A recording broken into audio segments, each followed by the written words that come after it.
नमस्कार, 7 बजे के समाचार में आप सभी का स्वागत है। मैं हूं संतोष चौधरी। सबसे पहले नजर डालते हैं हेडलाइंस पर। प्रदेश सरकार को सुप्रीम कोर्ट से स्थानीय निकाय चुनाव पर मिली बड़ी राहत। सुप्रीम कोर्ट ने इलाहाबाद हाई कोर्ट के निकाय चुनाव कराने के आदेश पर लगाई रोक। मुख्यमंत्री ने किया फैसले का स्वागत।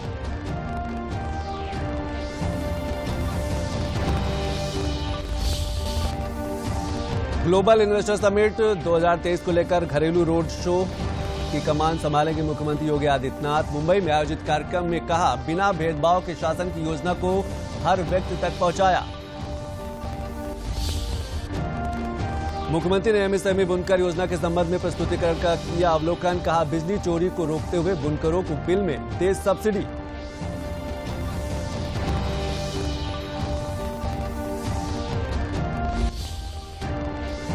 पहाड़ों से आ रही बर्फीली हवा से तापमान में लगातार गिरावट जारी। मौसम विभाग ने 8 जनवरी तक अत्यधिक घने कोहरे और शीतलहर के लिए जारी की चेतावनी।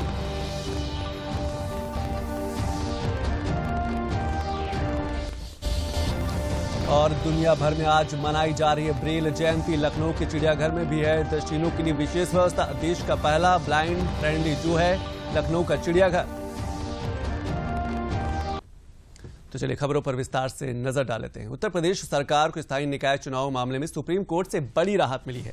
सुप्रीम कोर्ट ने इलाहाबाद हाई कोर्ट के निकाय चुनाव जनवरी में कराने के आदेश पर रोक लगा दी है। सुप्रीम कोर्ट ने कहा कि ओबीसी कमीशन 31 मार्च तक अपनी रिपोर्ट सौंप दे, तब तक नियुक्त एडमिनिस्ट्रेटर कोई बड़ा फैसला नहीं लेंगे। सुप्रीम कोर्ट ने प्रदेश सरकार की याचिका पर नोटिस जारी किया है। सुप्रीम कोर्ट ने 3 हफ्तों में जवाब देने की बात कही है।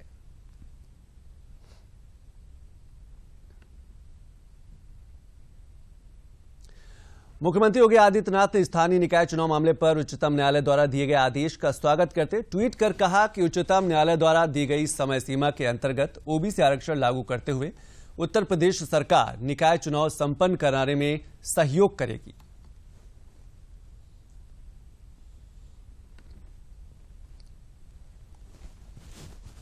और उत्तर प्रदेश के नगर निकाय चुनाव को लेकर सर्वोच्च न्यायालय के फैसले का प्रदेश के नगर विकास एवं ऊर्जा मंत्री ए के शर्मा ने भी स्वागत किया है।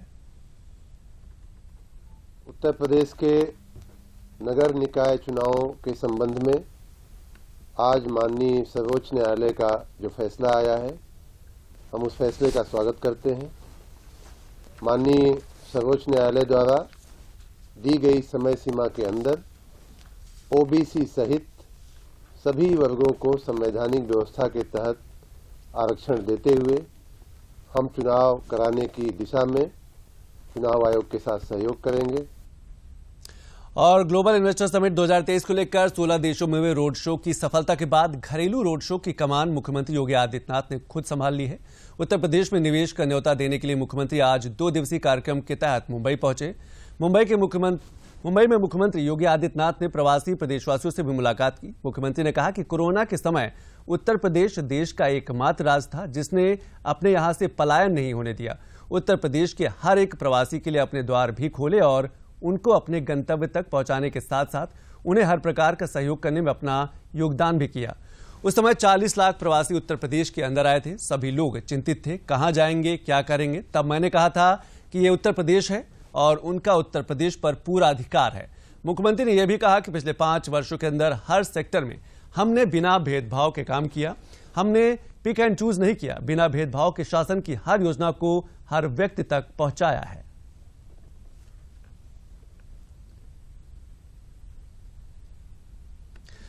मुख्यमंत्री योगी आदित्यनाथ ने आज एमएसएमई बुनकर योजना के संबंध में प्रस्तुतिकरण किया, उन्होंने अवलोकन किया। इसके साथ साथ इस दौरान बिजली की खपत और उस पर दी जाने वाली सब्सिडी को लेकर सीएम ने अधिकारियों के साथ विस्तृत चर्चा भी की। मुख्यमंत्री ने कहा कि प्रदेश में 2.5 लाख से ज्यादा की संख्या में बुनकर पावर लूम से जुड़े हुए हैं। यही उनकी आजीविका का मुख्य साधन है। हमें इस व्यवस्था को प्रोत्साहित करना है। उन्होंने ये भी कहा कि बिजली चोरी को रोकते हुए प्रदेश के बुनकरों को बिजली के बिल में आवश्यक सब्सिडी दी जाए। सीएम योगी ने कहा कि पावर कॉर्पोरेशन इसको लेकर व्यवस्था बनाए।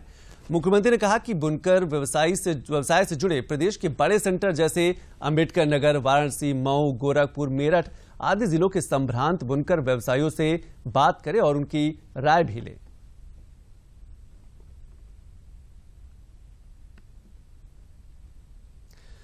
मुख्यमंत्री योगी आदित्यनाथ ने आज वृहद गौ आश्रय स्थल के संबंध में बैठक की। इस दौरान उत्तर प्रदेश में 2 से 3 हजार गौवंश धारण की क्षमता वाले आश्रय स्थलों के निर्माण को लेकर प्रस्तुतिकरण दिया गया। मुख्यमंत्री ने कहा कि गौशाला चलाने के लिए उसकी अर्थव्यवस्था बनाने की आवश्यकता है, उसके लिए एक सेल्फ सस्टेनेबल मॉडल बनाया जाए। उन्होंने ये भी कहा कि गौशालाओं का निर्माण पीपीपी मोड पर किया जाए, साथ उन्हें नेचुरल फार्मिंग, गोबर पेंट, सीएनजी और सीबीजी से भी जोड़ा जाए। इससे गौशालाएं आर्थिक रूप से मजबूत होंगी और गायों के रखरखाव पालन पर आने वाला खर्चा खुद उठा सकेंगी। सीएम योगी ने कहा कि गौशाला संचालन के लिए इच्छुक एनजीओ के साथ एमयू करें और उन्हें आवश्यक व्यवस्था उपलब्ध कराएं। बैठक में पशुधन मंत्री के साथ वित्त, ऊर्जा, पंचायती राज, ग्राम विकास विभाग के अधिकारी भी मौजूद रहे। सीएम योगी ने कहा कि राज्य सरकार द्वारा चलाई गई सहभागिता योजना को पूरे प्रदेश में तेजी के साथ आगे बढ़ाया जाए। इस योजना के तहत निराश्रित गोवंश को पालने वाले किसानों को प्रति गोवंश 900 रुपए मासिक दिए जा रहे हैं। भू सत्यापन के बाद किसानों को उनका भुगतान भी किया जाए।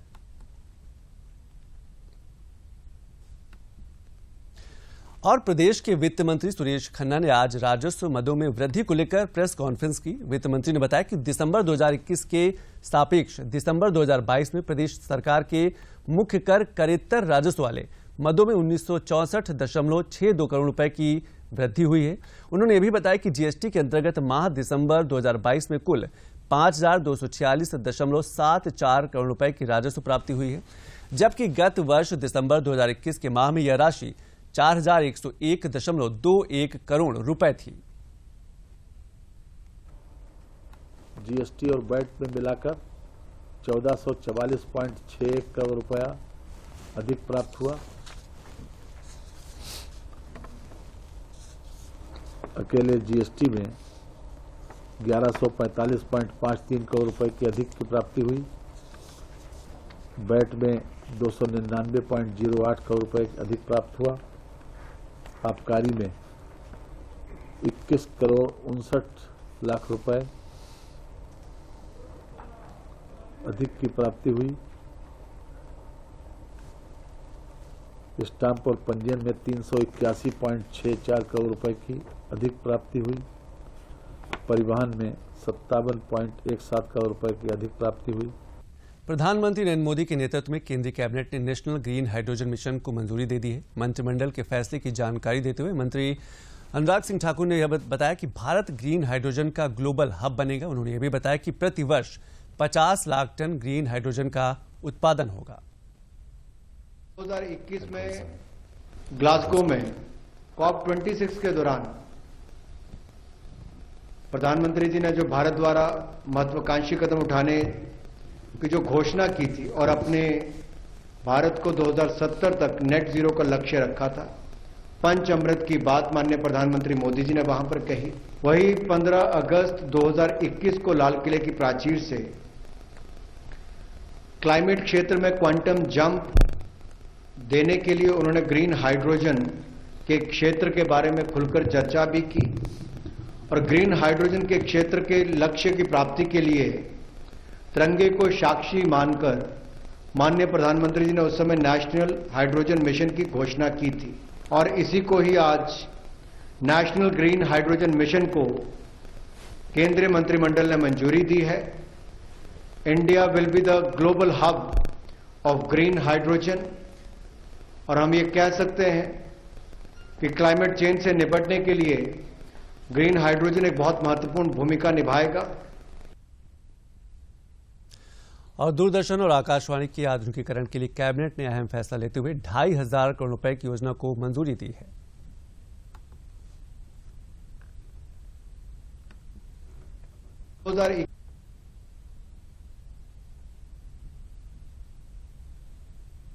Broadcasting infrastructure and network development, ये इस बाइंड स्कीम के लिए 2021-22 से 2026 तक के लिए 2,539 करोड़ रुपए की मंजूरी दी गई है। 2,539.61 करोड़ रुपए की मंजूरी मिली है। इसके अंतर्गत दूरदर्शन ऑल इंडिया रेडियो के स्टूडियोज बनाने का काम किया जाएगा। ब्रॉडकास्टिंग इक्विपमेंट को मॉडर्नाइजेशन और डिजिटाइजेशन करने की दिशा में काम किया जाएगा। अच्छे प्रोग्राम बने, कंटेंट अच्छा बने, उस दिशा में काम करने के लिए पैसा मिला है। और स्टैंडर्ड डेफिनेशन जो ब्रॉडकास्टिंग में हम अभी कर रहे थे उसको हाई डेफिनेशन की ओर ले जाने का काम किया जाएगा। HD, UHD इस तरह का वो सब में प्रावधान होंगे। पुराने ट्रांसमीटर्स जहां पर रिप्लेसमेंट करने की आवश्यकता है उसको ट्रांसमीटर्स को बदलने का काम किया जाएगा। नए FM ट्रांसमीटर्स लगाए जाएंगे। जो 66% आज के समय FM के माध्यम से कवरेज है वो बढ़कर 80% से ज्यादा हो जाएगी देश भर में, ये भी इसमें से काम मिलेगा। LW एरियाज हैं, एस्पिरेशनल डिस्ट्रिक्ट हैं, बॉर्डर एरियाज हैं। सबसे बड़ा काम इन क्षेत्रों में FM के ट्रांसमिशन को अपग्रेडेशन या नए लगाने का काम किया जाए। और भारतीय विशिष्ट पहचान प्राधिकरण यानी कि UAIDAI ने नागरिकों के अनुकूल नई सुविधा पेश की है। इसके तहत उन्हें घर के मुखिया HOF की सहमति से आधार में दर्ज पते में ऑनलाइन सुविधा सुधार करने में सहायता मिलेगी। आधार में HOF आधारित ऑनलाइन पते में सुधार की सुविधा से बच्चों, जीवन साथी, अभिभावकों और आदि ऐसे संबंधियों को काफी सहायता मिलेगी जिनके पास अपने नाम पर दस्तावेज नहीं होते।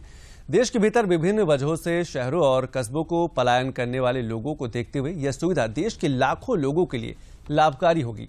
18 वर्ष से अधिक उम्र का भी निवासी इस उद्देश्य के लिए HOF हो सकता है। आपको माई आधार UADAI.gov.in पर लॉगिन करना है और आप उसके बाद आप ऑनलाइन सुधार के लिए आवेदन कर सकते हैं। इस सेवा के लिए 50 रुपए शुल्क का भुगतान करना होगा।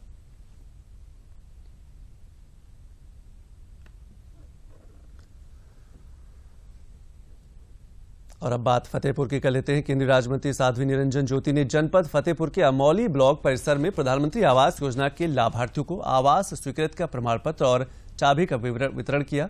इसके साथ ही उन्होंने मंडी समिति परिसर अमौली में गरीबों, निराश्रितों को शीतलहर के दृष्टिगत कंबल वितरित किए।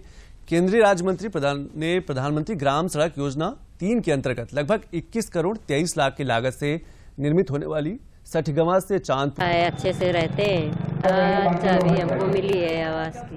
घर हमारा बिल्कुल गिर जात तो दानी से पट रहा है, पानी भर जात तो बच्चे हमारे खटियन में ले के बैठती रही हैं। हमारा बहुत दिक्कतें में रही हैं। प्रधान दे दिया है हमें तो पक्के मकान में।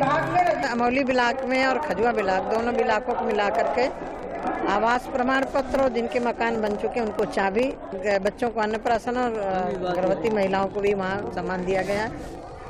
दूसरा सबसे महत्वपूर्ण ये है कि अभी जब 1 महीने के लिए जो आवास प्लस में छूटे थे जिनके मोबाइल खराब होने के कारण आपका आधार कार्ड सही न होने के कारण उनके लिए अभी 25,000 आवास आए हैं जिले में। उसी के तहत उनको आवास प्रमाण पत्र दिए जा रहे हैं। और आगरा में सांसद खेल स्पर्धा के तहत 19 जनवरी से 22 जनवरी तक विभिन्न खेल प्रतियोगिताओं का आयोजन किया जाएगा। आयोजन को लेकर केंद्रीय विधि एवं न्याय राज्य मंत्री प्रोफेसर SP सिंह बघेल ने प्रेस कॉन्फ्रेंस की। केंद्रीय मंत्री SP सिंह बघेल ने कहा कि इस बार भारत को G20 देशों की अध्यक्षता मिलने पर और आगरा में होने वाली बैठक के चलते इस बार 4 दिवसीय सांसद खेल स्पर्धा के तहत 19 जनवरी को run for G20 mini marathon दौड़ का आयोजन किया जाएगा। 4 दिनों तक चलने वाली खेल प्रतियोगिताओं में boxing, basketball, kabaddi, kho kho, hockey, कुश्ती, volleyball, power lifting, badminton, tennis, taekwondo सहित 14 खेलों के मुकाबले होंगे। 22 जनवरी को समापन समारोह में विजेता प्रतिभागियों को पुरस्कृत किया जाएगा।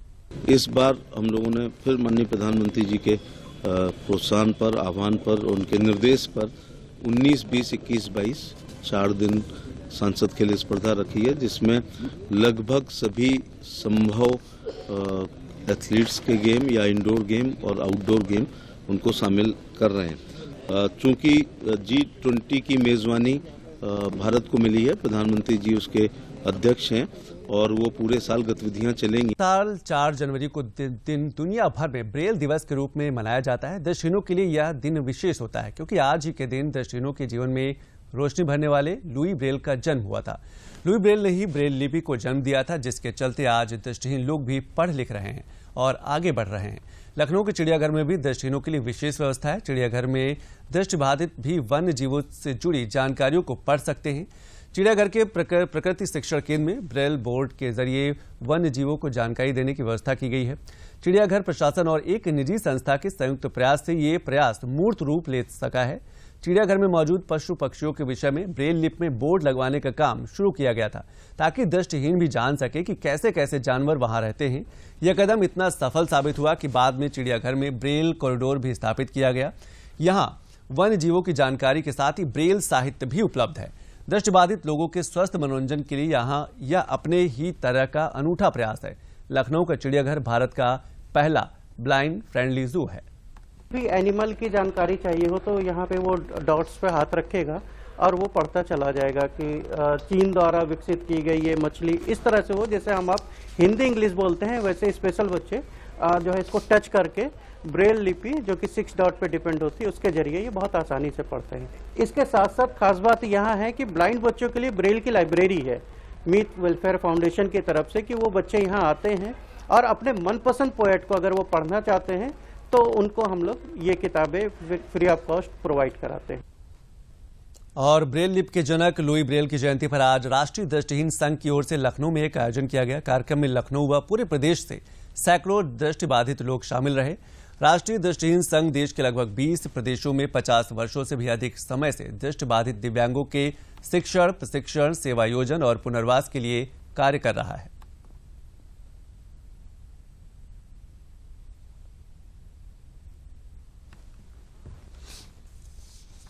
चार जनवरी जैसा कि हम सभी लोग जानते हैं, लुई ब्रेल जिन्होंने ब्रेल लिपि जैसी एक अद्भुत देन दिव्यांगजनों विशेषकर दृष्टिबाधित विद्यार्थियों और दृष्टिबाधित विज्ञजनों के लिए दी है और जन्म जयंती के अवसर पर दृष्टिबाधित विद्यार्थियों और छात्रों के लिए और भी क्या इस तरह के तकनीकी और शोध की दृष्टि से क्या और नए आयाम खुल सकते हैं, इन पर भी इस पर विचार विमर्श इस बहाने किया जाना चाहिए। और विश्व ब्रेल दिवस पर आज झांसी के राजकीय संग्रहालय में बुंदेलखंड दृष्टिहीन एवं दिव्यांग कल्याण संस्था द्वारा कार्यक्रम का आयोजन किया गया। कार्यक्रम का उद्घाटन मऊ रानीपुर विधायक रश्मि आर्य ने किया। दृष्टिहीन लोगों के लिए यह दिन बेहद खास होता है क्योंकि आज ही के दिन नेत्रहीनों की जिंदगी में रोशनी भरने वाले लुई ब्रेल का जन्म हुआ था। लुई ब्रेल ने ही ब्रेल लिपि को जन्म दिया था, जिसके चलते आज दृष्टिहीन लोग भी पढ़ लिख रहे हैं और आगे बढ़ रहे हैं। उद्देश्य ये है कि हमारे दिव्यांगजन को जो दृष्टि बाधित हैं व हमारे समस्त दिव्यांगजन हैं उनको शिक्षा से जोड़ा जाए और प्रशिक्षित किया जाए और उनको स्वावलंबी बनाया जाए। यह हमारा कार्यक्रम है कि उनको कोई भी समस्या होती है, यह कार्यक्रम के माध्यम से उनकी समस्याओं का समाधान। और उत्तर प्रदेश के लखीमपुर खीरी जिले को इस साल की शुरुआत में ही एक बड़ी सौगात मिली है। जिले का दुधवा नेशनल पार्क अब हाथी रिजर्व भी हो गया है, जो कि क्षेत्रफल के लिहाज से देश का 8वां सबसे बड़ा हाथी रिजर्व होगा और प्रदेश में ये दूसरा हाथी रिजर्व बन गया है। इस हाथी रिजर्व में पीलीभीत का टाइगर रिजर्व, बहराइच का करतनिया घाट और दुधवा टाइगर के अलावा दक्षिण खीरी रेंज का मोहम्मदी और महेशपुर रेंज शामिल किया गया है। इस हाथी के रिजर्व के लिए केंद्र सरकार के स्तर से पहले ही मंजूरी मिल गई थी। अब प्रदेश सरकार ने भी इसकी अधिसूचना जारी कर दी है।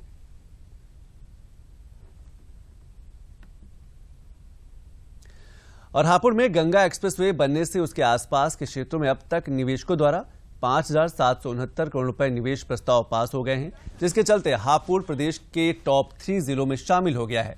इसी को लेकर धीरखेड़ा औद्योगिक क्षेत्र में एक कार्यशाला का आयोजन किया गया, जिसमें उद्योगों से होने वाले लाभों के बारे में बताया गया है। उपायुक्त उद्योग शैलेंद्र सिंह ने बताया कि गंगा एक्सप्रेसवे बनने से आसपास के क्षेत्र के उद्योगपतियों और व्यापारियों को व्यापार करने में फायदा मिलेगा। इसके साथ ही जब आसपास के क्षेत्र में फैक्ट्रियां और कंपनियां लगेंगी तो रोजगार के अवसर भी बढ़ेंगे। रोजगार के लिए लोगों को इधर उधर नहीं भटकना पड़ेगा। हापुड़ के उद्योग बंधुओं ने बाहरी निवेशकों के आने की सराहना की है।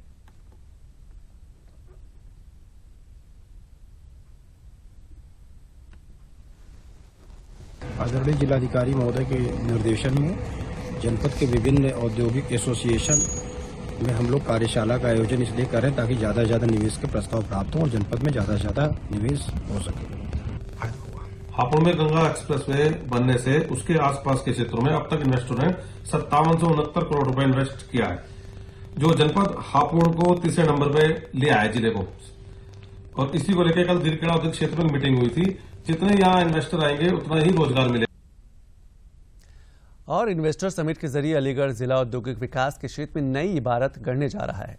इस इन्वेस्टर समिट के जिले को एक निजी मेडिकल यूनिवर्सिटी मिलने जा रही है। इसके लिए जनपद के ही साई ग्रुप ने 200 करोड़ की निवेश की पेशकश की है, जिसकी औपचारिकताएं शुरू हो गई हैं। इस तरह अब तक जिले में 6,000 करोड़ के करार हो गए हैं।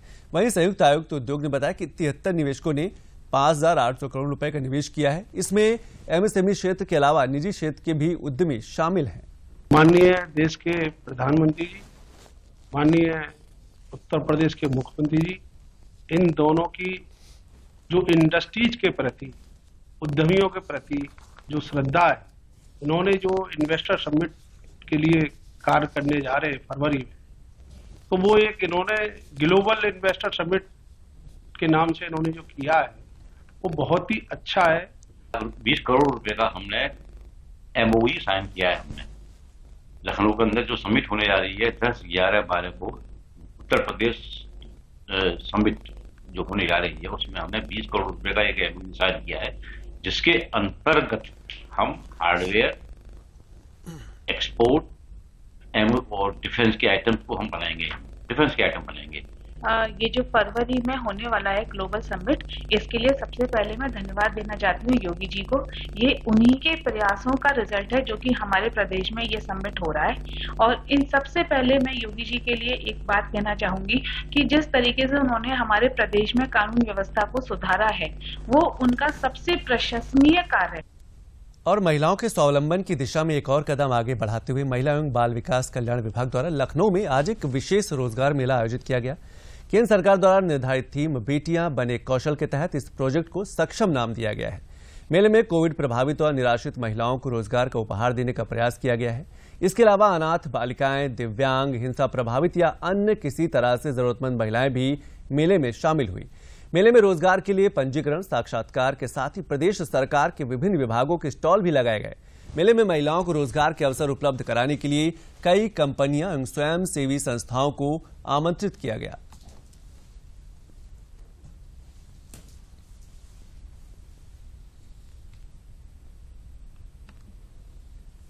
सर, इस मेले से हम महिलाओं के लिए बहुत अच्छी सुविधा दी गई है और इस मेले से जन शिक्षण संस्थान की तरफ से हम अभी 3 दिन पहले हम महिलाओं को बताया गया, जो ब्यूटी पार्लर का महिलाओं को, लड़कियों को, और जूट की ट्रेनिंग मतलब सिलाई का भी हमें प्रशिक्षण दिया जाएगा कि उनको यहाँ पे रोजगार के तहत हम उनको काम सिखाने का है। जैसे कि ब्यूटिशियन कोई करना चाहता है, सिलाई का करना चाहता है या जूट वर्क होता है आपका, तो उन सब का परीक्षण आपको दिया जाता है। देन उसके बाद होता है कि अगर वो औरतें अपना इसको बिजनेस बनाना चाहती हैं, अपनी कमाई की योजना बनाना चाहती, तो वो यहाँ से ट्रेनिंग प्राप्त करके अपने ऊपर अपने आत्मनिर्भर खड़ी हो सकती हैं। इस शिक्षण संस्थान से मुझे बहुत कुछ सीखने को मिला और मैं इससे दूसरे को भी सिखा सकती हूँ, उनको भी रोजगार दिला सकती हूँ सिखा के।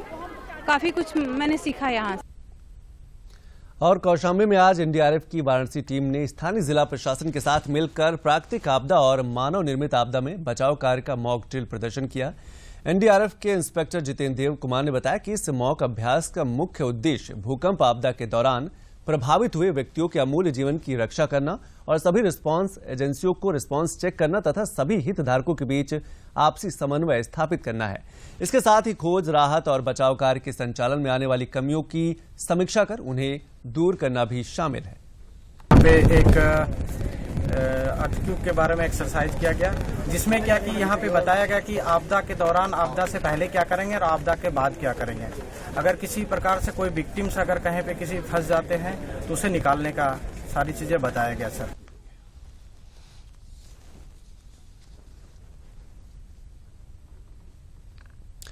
और पहाड़ों से आ रही बर्फीली हवा से तापमान में लगातार गिरावट जारी है। कड़ाके की सर्दी के साथ प्रदेश भर में आज भी कोहरा छाया रहा।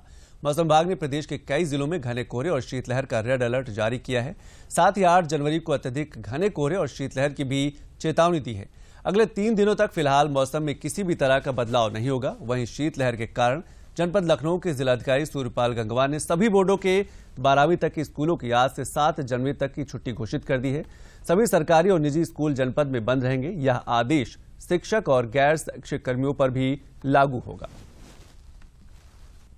और अंत में मुख्य समाचारों पर एक बार फिर से नजर डाल लेते हैं। प्रदेश सरकार को सुप्रीम कोर्ट से स्थानीय निकाय चुनाव पर मिली बड़ी राहत। सुप्रीम कोर्ट ने इलाहाबाद हाई कोर्ट के निकाय चुनाव कराने के आदेश पर लगाई रोक। मुख्यमंत्री ने किया फैसले का स्वागत।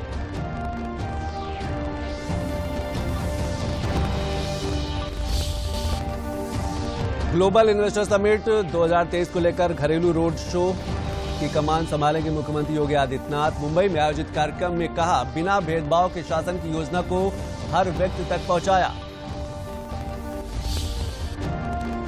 मुख्यमंत्री ने एमएसएमई बुनकर योजना के संबंध में प्रस्तुतिकरण का किया अवलोकन। कहा, बिजली चोरी को रोकते हुए बुनकरों को बिल में दे सब्सिडी।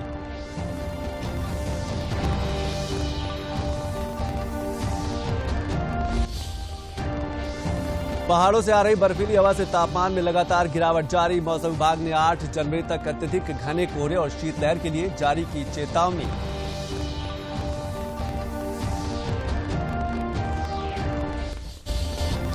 और दुनिया भर में आज मनाई जा रही है ब्रेल जयंती। लखनऊ के चिड़ियाघर में भी है दृष्टिहीनों के लिए विशेष व्यवस्था। देश का पहला ब्लाइंड फ्रेंडली जू है लखनऊ का चिड़ियाघर। तो इन खबरों के साथ अभी बस इतना ही। नमस्कार।